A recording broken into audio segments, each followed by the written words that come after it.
Alright, good day and welcome to FD Sciences online class.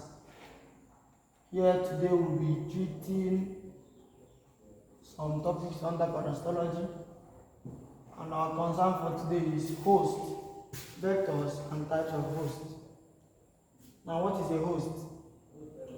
Host is a larger symbiont which harbors and gives metabolic support to the smaller symbiont known as parasites.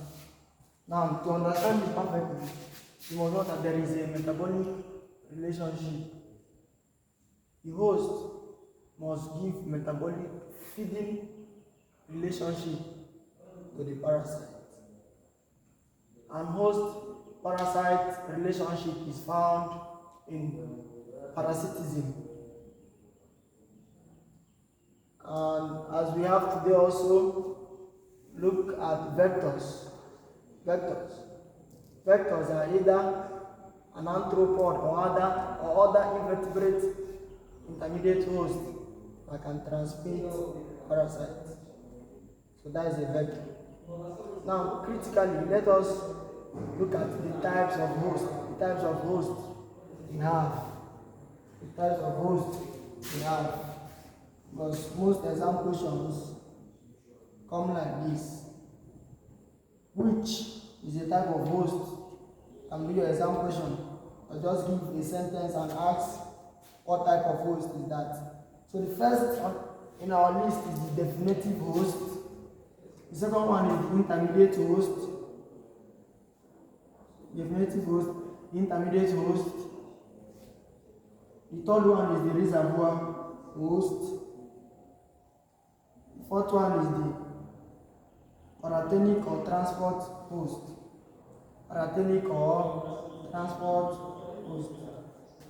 Now, what are definitive hosts? Definitive host is a type of host in which the parasite reaches sexual maturity. Example is man. Man is a definitive host of schistosomiasis. Man is a definitive host of schistosoma. So in man, schistosomiasis can reach sexual maturity. The next type of host we have here is intermediate host. This type of host support certain development stage of the parasite. It supports certain development stage of the parasite, especially during sexual reproduction. Then, for instance, the molluscan snail is an intermediate host to schistosoma as well. Snail, intermediate host to schistosoma. So you see that this snail can support a certain development. Maybe because it is in the snail that the cicaria is formed. So intermediate hosts support certain development, maybe a part of the development stage. The next type of host we have here is the reservoir host.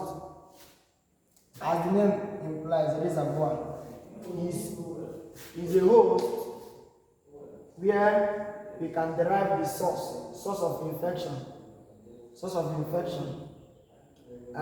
Take for instance, antelopes and buffaloes are reservoir hosts for trypanosoma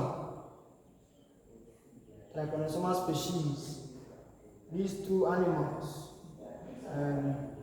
antelope and buffalo, can serve as reservoir hosts to trypanosoma. And as well as fly that doesn't have symptoms, that doesn't show symptom when it is infected with trypanosoma. So that is for reservoir host. The final one is parasitic or transport host. So know clearly, we have definitive host, know it offhand and by heart. Intermediate host, reservoir host, parasitic or transport host. And there is another term we need to know in our study of parasites. It is known as zoonosis. This is a term in describing parasitic infection that is transferable between man and other animals.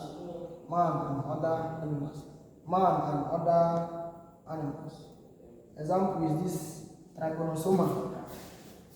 This zoonosis can be transferred from between man and other animals. Now, the scientists that study about parasites are known as parasitologists. So, parasitology, in definition, can be the scientific study of parasites, how to diagnose them, the epidemiology, and how to control them. So, thank you so much for watching. I'd like you to subscribe to our channel, share, like, and drop your comments in the comment box.